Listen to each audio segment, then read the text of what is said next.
Igbos are great people. When you read about the story of Jaja of Opobo, you will understand the ingenuity of the Igbo man. Jaja of Opobo saw no oil or gas. He left a toxic place, found a neutral ground, and established a home and economy. He controlled the entire business on the coast and spoke almost 7 foreign languages. Without oil and gas, he made it to the top. If you understand who the Igbo people are, you can't say you are forced to become Igbo. Igbo people are the most intelligent race in Africa and one of the richest. In 1966, a pogrom was committed against Igbo people by Hausa Fulani people.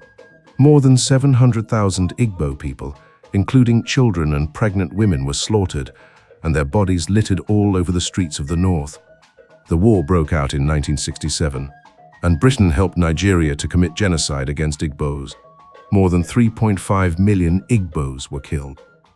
After bombing Igbo land, the Nigeria government stole all the monies belonging to Igbos in Nigerian banks and gave those who could present their banking papers only £20.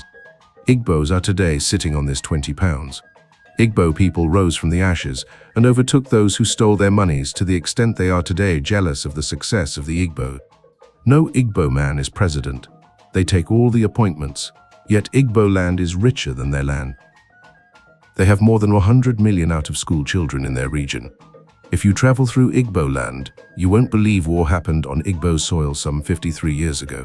Igbos can now compete with regions that saw no war. There are mansions built by Igbo people everywhere. Today, those who stole Igbo properties through their dubious pronouncement of abandoned property are dubiously demolishing Igbo properties in Legos. Every development in Igbo land today has no imprint of the federal government. It is the blood and sweat of Igbo people. It is only an Igbo man that can touch something, and it turns into gold to the envy of others. Igbo people remain the reason Fulani have not overrun other people. It is only in Igbo land that men rose to challenge the notoriety of the Fulani herdsmen terrorists. Igbos are everywhere in the world, breaking records.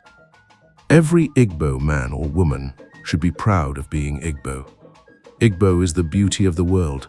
You can take it to the bank and cash it. Today, we demand freedom. Today we call for a referendum because we want peace. But if our oppressors say no to peace, we face them head-on. Elochukwu Ohagi, philosopher, teacher, and activist, 2024. Stay tuned and have a blessed day.